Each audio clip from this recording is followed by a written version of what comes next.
Olá, hoje tenho a honra e o prazer de conversar com um grande profissional, um amigo, Maurício. Maurício Yasunami, ele atualmente está como ouvidor da Sabesp, mas ele tem um histórico de atuação em ouvidoria no setor financeiro, né? Passou pelo Banco Bradesco. Aí você me corrige, Maurício, mas eu acho que foram mais de 20 anos, né, no Bradesco. 24. E hoje 24 anos. E hoje está emprestando a sua experiência por uma outra grande entidade, que é a Sabesp. E é um prazer estar com você, é um prazer poder ouvir, trocar uma ideia com você, trocar experiência e compartilhar com todos os associados e todos aqueles que acompanham a associação desse nosso podcast, que é o Abrahack Insights, um momento onde nós tentamos trazer os principais assuntos, os principais desafios, a experiência, o benchmark de quem há muitos anos vive no setor de relacionamento e pode agregar bastante nessa conversa. Obrigado pelo seu tempo, pela sua disponibilidade. E eu já vou começar te passando a bola aqui, né, já que eu falei um pouco, né, de uma forma muito breve do seu currículo, né, da onde você passou. Você é advogado, tem uma experiência grande regulatória nesse contexto. E minha pergunta vai um pouco tentando olhar pela sua trajetória, né? Como você, olhando para a sua trajetória, a instituição financeira, na sua formação, você consegue entender que isso foi importante para você ter uma visão de cliente, né? Como a sua experiência foi te moldando para uma posição onde o cliente é quem tem o grande valor, né, dessa história. Então, se você puder falar um pouquinho, a gente depois... Eu vou te perguntar questões mais objetivas, mas no primeiro momento, como você, ao longo desses anos todos, vem enxergando o cliente e como você, ao longo desses anos, vem enxergando os canais de relacionamento e a ouvidoria, o que era, o que é e para onde vai a ouvidoria? Bom, primeiro, obrigado, Vitor. Obrigado pela oportunidade. É uma honra estar aqui falando com você. Te conheço há muito tempo também, né? Já tive presentes aí em vários projetos, em várias interlocuções, né, com o governo, com entidades de defesa do consumidor, com reguladores. Então, a gente teve a oportunidade de estar junto em vários momentos, né? E, inclusive, em várias discussões também. A minha trajetória em ouvidoria, ela é de mais de 24 anos, né? Somando Bradesco e Sabesp. Então, foi uma trajetória em que eu vi nascer muitas coisas, né? Então, o cliente foi se transformando ao longo do tempo, né? Eu vim de um período em que as ouvidorias começaram a nascer nos bancos, né? De forma obrigatória. O Banco Central editou uma norma, né? Isso lá em 2007. E em 2007, para os bancos, as ouvidorias se tornaram obrigatórias, e a primeira resolução, que foi a 3477, trazia lá uma série de requisitos para a criação, construção e estruturação da ouvidoria. Então, eu fui forjado nisso. Eu nasci estruturando uma ouvidoria de um grande banco, de um banco de varejo, de um banco que tinha muitos clientes, muitos atendimentos. E, consequentemente, pelo tamanho da base de clientes, também tinha muitas reclamações. Então, a gente foi entendendo isso, né? A gente foi entendendo os canais, a multiplicidade de canais. E eu tive a oportunidade, o privilégio, de acompanhar também toda a evolução em termos de estrutura, de tecnologia, de formas de atendimento, que o cliente foi passando e o cliente foi se transformando e a sociedade foi mudando. A gente saiu de um cenário em que as empresas, num modo geral, tinham um modus operandi, né, de atender aos clientes, e a gente passou por uma transformação de atender de outra forma, de pensar em jornada, de conectar tecnologia, de pensar em multicanalidade, de tratar o cliente com humanidade, né? Então, hoje, o tratamento ele é muito mais exponencial. O que estou querendo dizer? Hoje nós temos a tecnologia aliada ao nosso negócio ouvidoria, né? Quando a gente pensa num cliente que tem um problema com a empresa e ele recorre à ouvidoria dessas empresas, ele espera um atendimento, o melhor da companhia, né? Eu falo muito isso aqui na Sabesp, que o atendimento da ouvidoria tem que ser o melhor atendimento da companhia. Nós não temos outra opção. E aqui eu estou dizendo do atendimento humanizado, tá? Eu estou falando aqui de um atendimento em que a gente acolhe o cliente de uma forma, na sua dimensão maior. Tá? Então você está dizendo que o atendimento é presencial, o atendimento é analógico? Não. Eu estou dizendo que eu tenho muita tecnologia embarcada para avaliar esse atendimento humanizado. Tá? Então, a tecnologia, ela funciona como um grande amplificador desse atendimento. Então, ele funciona, de fato, como uma possibilidade, uma ferramenta que me possibilita ser mais humano ainda no atendimento.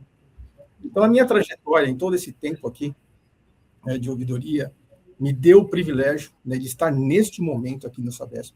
E eu fui forjado na crença nas pessoas, né, e quando eu falo isso, eu estou do nosso próprio profissional de ouvidoria, na crença no cliente, na crença que o cliente está falando a verdade, então eu tenho que atendê-lo imediatamente. Depois eu apuro, né, o que me levou ao problema, ao aparecimento, ao surgimento do problema, né? Mas no primeiro momento é o atendimento rápido, imediato, solução rápida.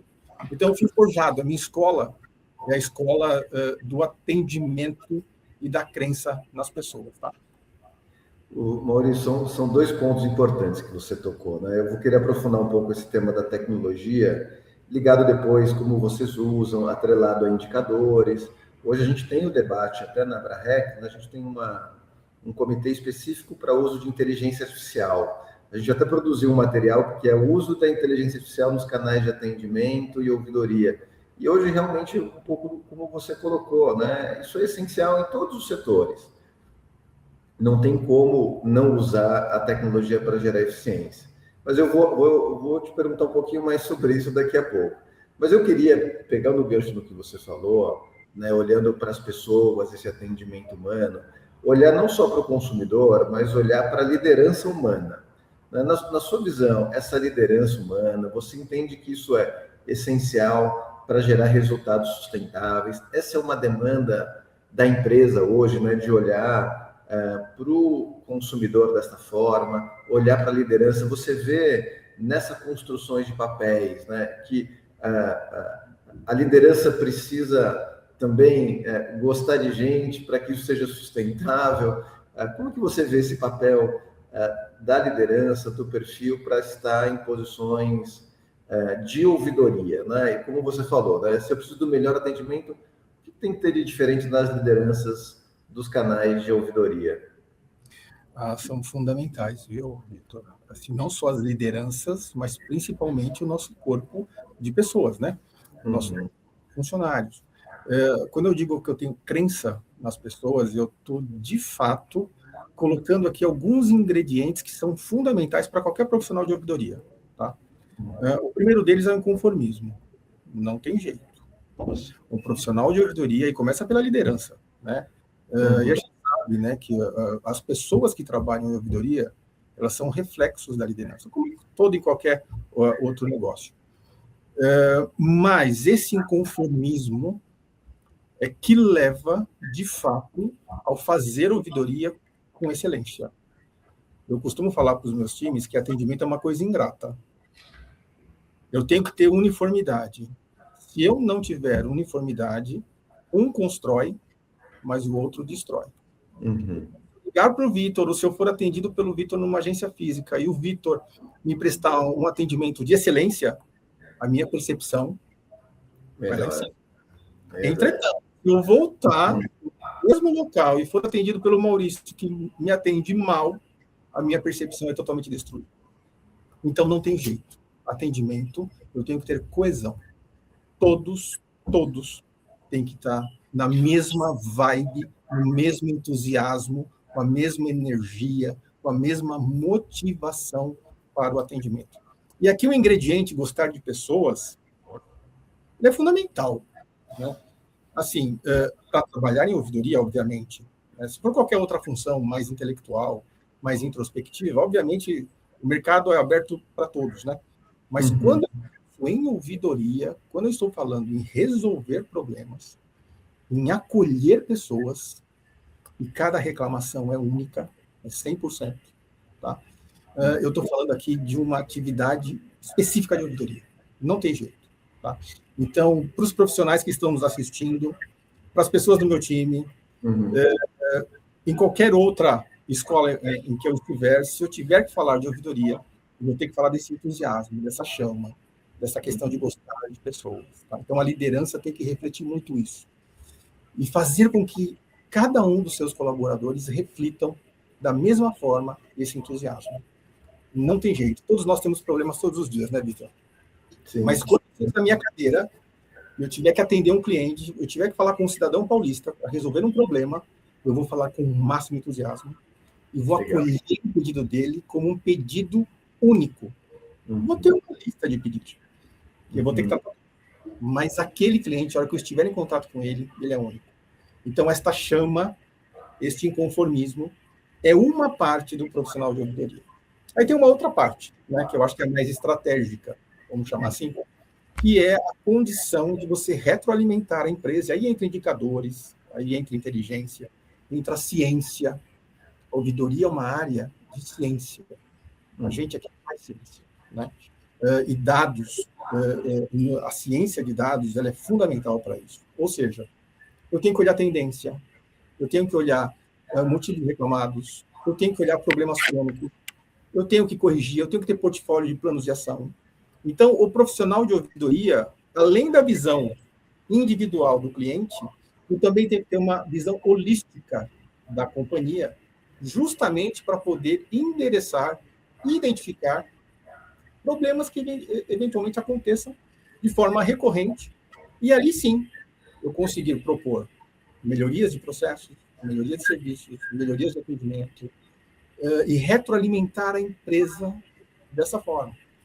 E aqui, Vitor, entra um papel importante da ouvidoria, e aí eu acho que é fundamental, que é o fato de a ouvidoria estar ligado diretamente à alta administração das companhias. Né? Eu vendi de ouvidorias de banco, isso sempre aconteceu, aqui na Sabesp é a mesma coisa. Então, o sponsor, né, que ouve a ouvidoria é justamente a alta liderança, né? Porque é ali que, de fato, a transformação acontece a partir da voz do cliente. Então, se eu pudesse dar uma dica, primeiro tem que ter essa chama aqui, tá? É muito particular de pessoa para pessoa. Tem essa chama, gosta disso, vai de cabeça. Estude a ouvidoria, estude regulação do setor que você quiser e vai com tudo, porque a ouvidoria é uma área gratificante. Tá? Aqui na Sabesp, por exemplo, que é uma companhia incrível, com uma dimensão incrível, fazer parte da ouvidoria é de fato algo extremamente motivador por si só, mas dignificante para o momento de carreira que a gente vive, tá?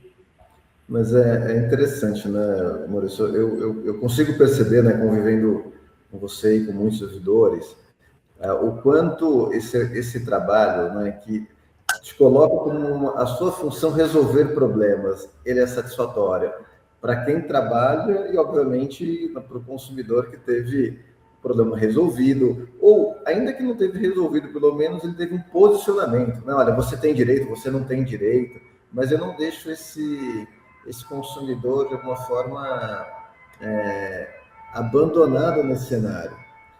Pelo contrário. Sabe que a ouvidoria aqui da Sabesp, a gente faz alguns convênios com as defensorias públicas, com outras entidades, né, com o PROCONs, inclusive, né, para a gente estar prestando um serviço lá em loco.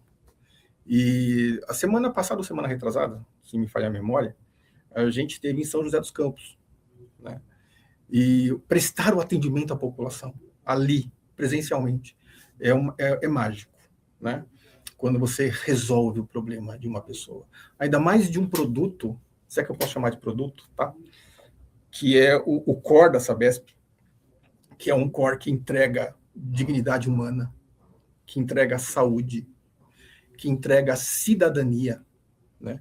Quando você atende alguém vulnerável ou alguém que está precisando de você e você consegue ser perfeito naquele atendimento, perfeito conseguir satisfazer o cliente, e você vê a emoção daquele cidadão, isso não tem preço, isso é mágico, né? Isso acontece com muita frequência aqui. Então a gente que participa desses feirões, né? Isso é um ingrediente a mais aqui no fazer ouvidoria, tá? Maurício, você acha, eu ia entrar numa pergunta para colocar aprendizados e os desafios. Mas você acha que o cliente, né, você teve experiência no setor financeiro, agora você está na Sabesp. Você acha que as demandas são as mesmas para serviços diferentes?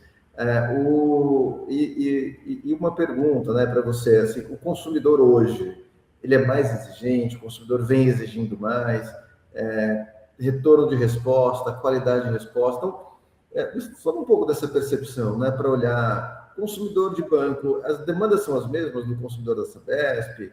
O consumidor, né, de 5 anos atrás, 10 anos atrás, é o mesmo hoje? Quais são esses desafios para lidar com essa diferença de serviços? Né? Porque o meu ponto aqui é olhar para o seguinte cenário, é isso que eu quero te perguntar. Existe um fio condutor que vai ligar o atendimento das ouvidorias, né, de uma forma geral, não importa se é banco, saúde, saneamento, construção civil, telecomunicações, setor aéreo, etc. Um pouco dessa diferença. E como que você percebe essa mudança de comportamento do consumidor? Conexões, elas existem, né?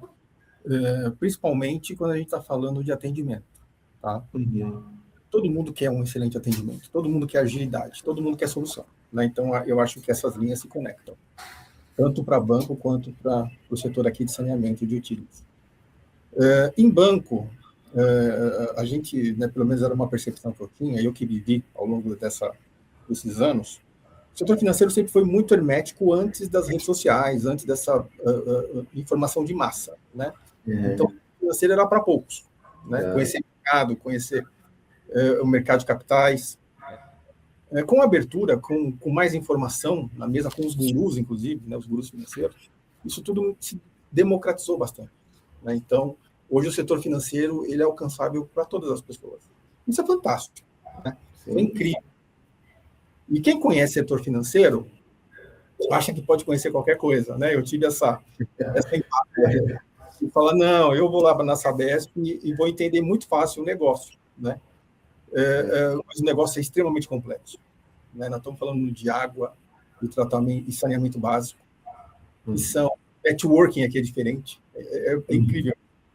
Eu, quando estava no meu onboard aqui na Sabesp, eu conheci pessoas que eram biólogos, químicos, engenheiros, né? A vida, o meu network era totalmente diferente, né? Então, isso é incrível, né? Então, a dimensão da companhia, a dimensão da Sabesp é outra. Então, tem uma complexidade toda atrelada, né? Nós estamos falando de levar água para as pessoas. O cidadão comum, o cidadão paulista, e eu confesso que eu nunca tinha tido essa preocupação, tá? A gente abre a torneira e a gente não sabe o que é necessário fazer. A infraestrutura necessária para chegar água na minha torneira. Principalmente em lugares mais altos. Né? A gente não tem percepção da complexidade. Parece que fácil, né? Eu abro a torneira, já sai água, está tudo como se fosse uma tranquilidade, né? E não é. A hora que a gente entra aqui e começa a entender a complexidade do negócio Sabesp, é uma coisa incrível. Assim, meu Deus, que infraestrutura, que obras de engenharia, que controle que a companhia tem, por exemplo, para controlar as reservas dos mananciais.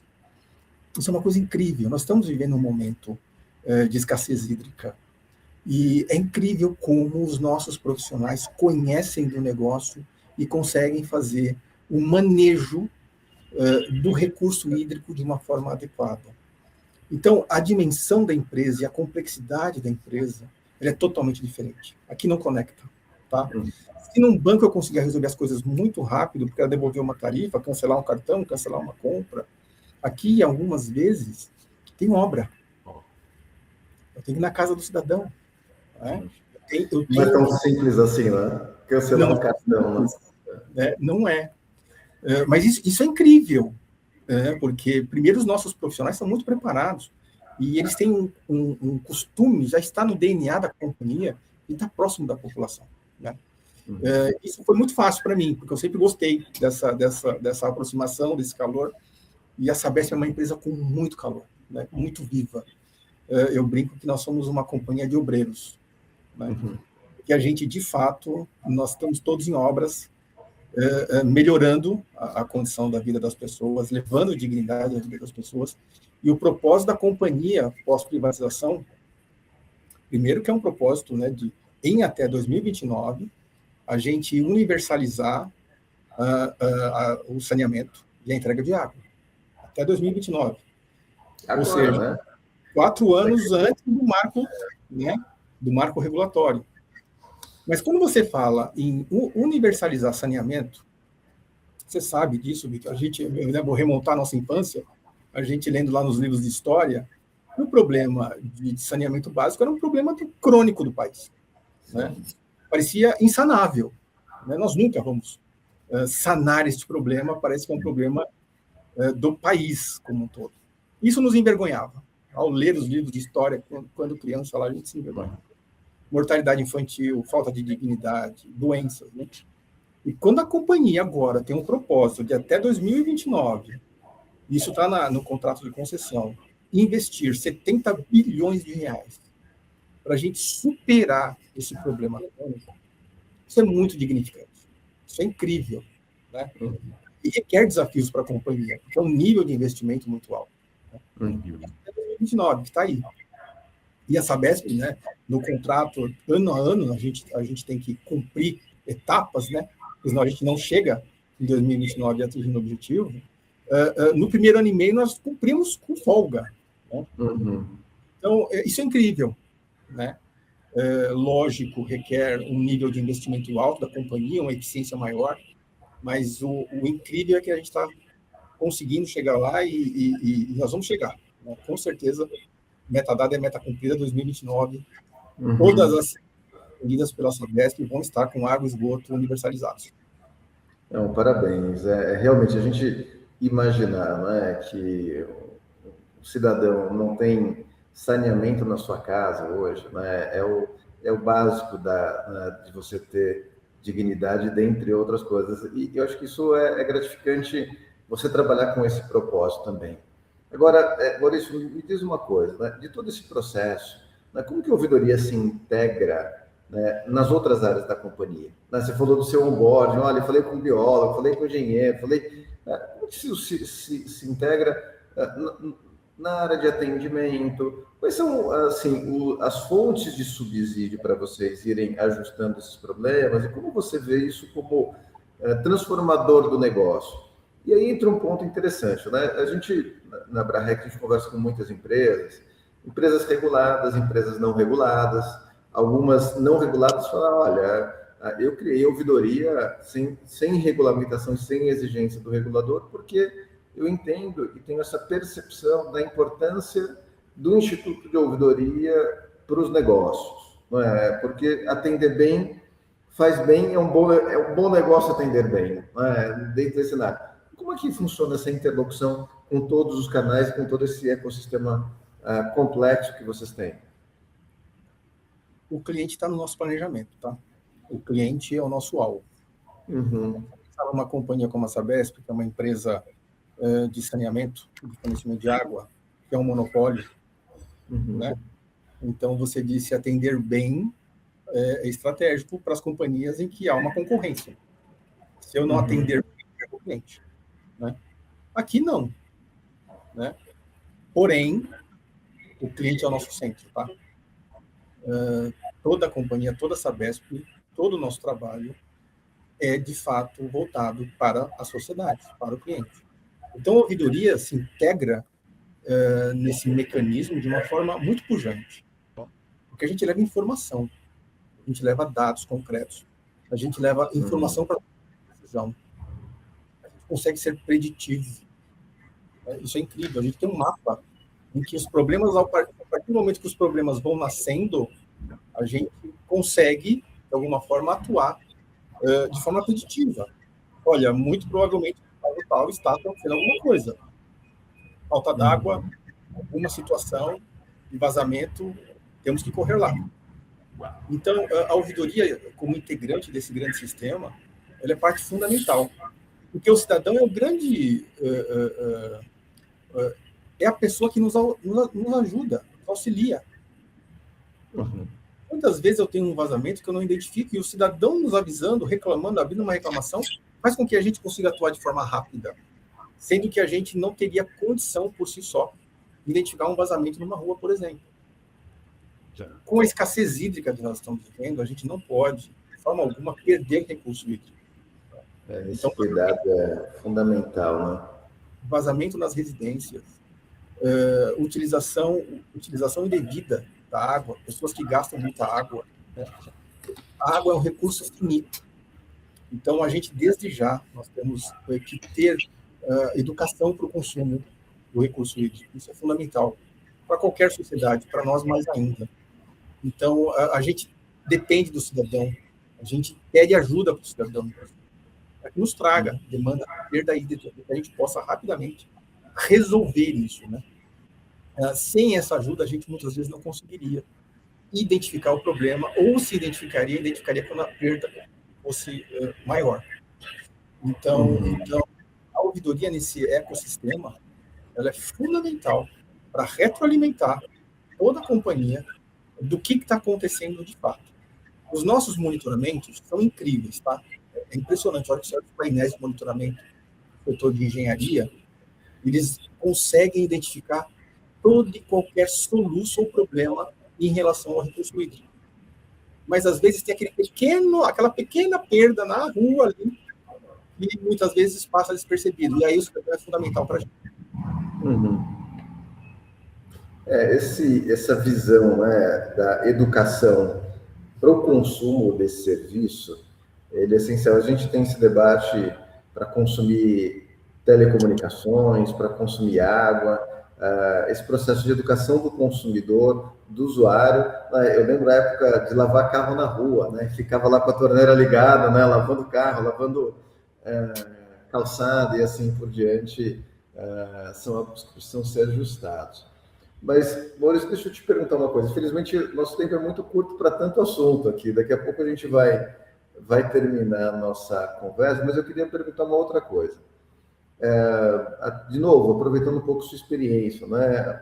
Algumas ouvidorias têm um aspecto relacional muito importante, né? Além de olhar para o consumidor, além de olhar muitas vezes para os colaboradores da companhia, muitas das ouvidorias também se relacionam com o mercado, por meio dos reguladores, modelos de autorregulação. Como é essa participação da ouvidoria, nessa experiência que você tem nessa Sabesp, nesse modelo de relacionamento com o setor, com o regulador, com os parceiros? Como isso acontece dentro desse momento na Sabesp? Você me conhece um pouquinho, né, Vitor? E as nossas carreiras, né, elas são forjadas no relacionamento. Elas são forjadas na interlocução, né? A gente compreende que o consenso leva à harmonização. Né? A gente, de fato, faz isso acontecer. Né? Durante toda a minha carreira no setor financeiro, eu fiz isso acontecer, participando de comissões. Né? Eu era membro da FEBRABAN, representava na comissão de autorregulação. Foi um trabalho incrível, que eu tive a oportunidade de trabalhar com grandes profissionais, né? O professor Ricardo Morichita, por exemplo. A gente fez trabalhos incríveis lá, hoje está na Sinapom, né?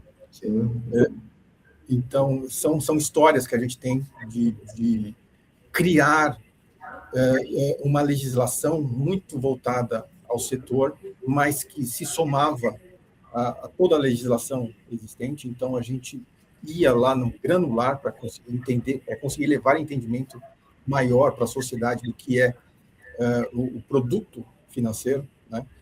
Aqui na Sabesp é a mesma coisa, a gente tem muita interlocução. Aliás, o meu papel é de interlocução. O nosso regulador, Arcesp, nós temos uma proximidade muito grande. Lógico, o regulador ele é fundamental nesse papel, né? No seu papel, porque ele nos motiva sempre a cumprir a norma e a melhorar. Como os PROCONs também. Eu tenho uma forte interlocução com todos os PROCONs aqui do estado de São Paulo, atendidos pela Sabesp. Eu estou há 7 meses aqui na companhia e eu já visitei mais de 50 PROCONs. Então, é um trabalho hercúleo, mas é um trabalho incrível e gratificante, porque o PROCON quer esta aproximação, ele precisa dessa aproximação. E eu faço questão de estar perto, né? de fazer grupos de WhatsApp, de dar o telefone, de ter algum evento em qualquer hora, a gente está atuando rapidamente para resolver, porque a nossa matéria-prima é muito importante. O cidadão não pode ficar sem água, né? E muitas vezes tem situações dramáticas, né? Então, a gente atua mesmo de forma ininterrupta, tá, Vitor? Eu cansei de receber pedidos altas horas da noite, no final de semana, de pessoas em uma situação muito complicada, em que os nossos plantonistas foram lá e resolveram um problema na madrugada. Isso faz parte da nossa atividade. E isso é incrível, poder ajudar as pessoas, poder ajudar a população. Legal. Então, a interlocução ela é muito importante, porque muitas vezes o cidadão não tem a quem recorrer. Tá? Ele recorre aos nossos canais de atendimento, ali nós vamos resolver, mas muitas vezes ele quer recorrer a uma autoridade. Então, ele vai no PROCON, e quando isso acontecer, a gente está de prontidão aqui para ajudar. Tá? Isso, mas pegando o começo dessa nossa conversa, né, que infelizmente está acabando, você tocou em questões importantes, né, do perfil. Eu preciso gostar de pessoas, eu preciso estar nessa mesma vontade de resolver problemas, e eu preciso também ter essa habilidade política relacional de lidar com autoridades. Então, realmente é uma caixa de ferramenta com muita coisa. Não adianta ter só o martelo na caixa de ferramenta. Tem que ter, enfim, muita coisa para lidar com. Versatilidade. Pois é, poxa, uma boa palavra. Mas vamos lá, assim, né, caminhando para o nosso bate-papo aqui, o que você vê como desafios a serem enfrentados nesse... Porque há algum tempo a gente falava nos próximos anos, mas a questão está tão dinâmica, né? Como é que você vê os próximos desafios para o setor de relacionamento, para a ouvidoria? Como é que você enxerga os próximos... Eu nem vou falar os próximos anos para não ficar muito distante, né? Esse ano que vem, o que você vê de desafio que quem trabalha no setor precisa ficar atento para isso e olhar para isso? Eu venho de um setor financeiro, né, que eu forjei minha carreira, em que as ouvidorias estão consolidadas lá, e são ouvidorias muito fortes, né? Se você pegar os grandes bancos, Itaú, Bradesco, Santander, são ouvidorias muito fortes, muito bem estruturadas, e já passaram pela estruturação inicial, né, da formação das ouvidorias. Então, são ouvidorias com poder político interno, com poder político externo. Elas, de fato, atuam na essência de uma ouvidoria, que é a essência transformadora, né? Ou seja, melhorar a companhia através da ouvidoria. Então, eu sou forjado nisso. Os grandes desafios, com certeza, a gente está num momento alucinante de transformação, né? Principalmente de transformação tecnológica. Mas a ouvidoria tem que usar a tecnologia para potencializar o humano. Não há substituição, na minha visão, na minha opinião, na minha modesta opinião, de uma ouvidoria ser totalmente mecanizada. A gente está vendo uma transformação no sentido de o atendimento ser digital. O atendimento, ele ser digital para questões simples, para aquele letrado digitalmente, mas a ouvidoria ela tem que existir como um canal de última saída para o cidadão. A segunda instância, de fato, a última palavra da companhia. E quando a gente está falando de ouvidoria, nós estamos falando muito fortemente do aspecto humano. A tecnologia, ela está aí, ela serve como um grande bastidor para a gente, mas ela não nos substitui. Eu outro dia tive uma discussão, não vou falar com quem, mas foi uma discussão acalorada com uma entidade, em que a gente estava falando que a tecnologia ela exclui as pessoas, né? A gente está falando de uma tecnologia muito específica, que era uma URA cognitiva, né? Tá. E aí eu fiz um exercício com essa autoridade, dizendo que, pelo contrário, não é porque é tecnologia que os iletrados digitalmente não têm acesso.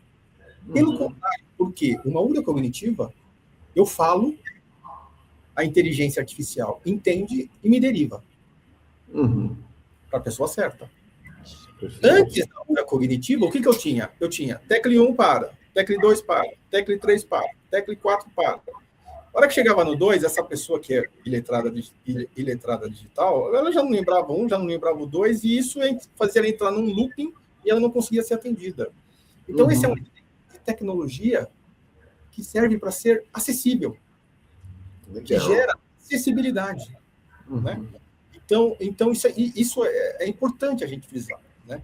Que entende que o Brasil existem várias gerações coexistindo, né? Tem lá os nativos digitais, tem os nem tanto, e tem os iletrados digitais. Nós temos que atender a todos, né? E a ouvidoria não pode perder essa pegada de empatia, de acolhimento. E aqui, invariavelmente, Vitor, nós estamos falando de ser humano, tá? Esse é um grande desafio para nós. Perfeito. Eu acho que isso impacta todo, né? Eu me coloco como esse consumidor, que às vezes diz que um para. No terceiro, eu já falo assim, mas qual era mesmo? Isso quando as opções são claras, né? Porque às vezes você, putz, meu problema, será que ele se encaixa no 1, 2, 3, 4? E a neurocognitiva, ela apura isso com mais assertividade, né? Então, eu acho que existe uma necessidade de adaptação, não só das empresas, mas também, claro, dos reguladores, dos órgãos de controle. No final do dia, todo mundo quer o bem do consumidor, mas eu também preciso entender que a tecnologia, ela é uma aliada dessa qualidade de atendimento. Mas, Maurício, para a gente acabar nosso bate-papo aqui, é uma forma que a gente sempre termina, né? É a parte de conselhos, né? Você tem uma carreira consolidada, não sei se isso foi planejado, não foi, como que você foi estruturando, mas que dica você dá para o colaborador, para a liderança que está na área de atendimento, ouvidoria, para que ela possa se desenvolver nessa área? O aperfeiçoamento, né?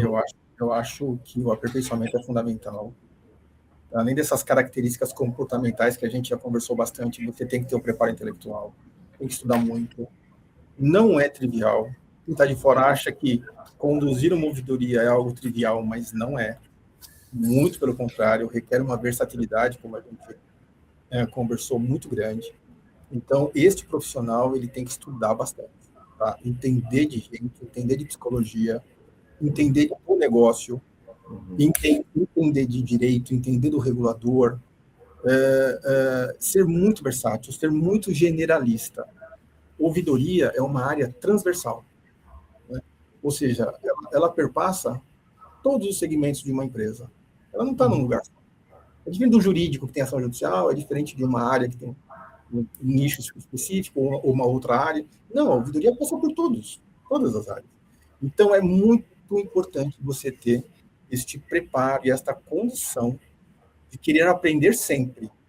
A vida é um eterno aprendizado e não tem vida fácil em ouvidoria. A gente sempre tem que estar se aperfeiçoando, estudando, aprendendo. E eu percebi muito isso aqui na Sabesp, o quanto isso exigiu de mim para eu aprender. E é incrível, quando a gente acha que não tem mais capacidade de aprender nada, a gente está aprendendo, né? E eu continuo aprendendo. Essa companhia aqui é incrível. Como todo dia eu aprendo algo diferente e falo, caramba, eu nunca tinha pensado nisso. Então, o meu recado para quem trabalha com atendimento, para quem trabalha em auditoria, é que esteja sempre aprendendo, sempre se aperfeiçoando, sempre entendendo o negócio, sempre se aprofundando. Legal.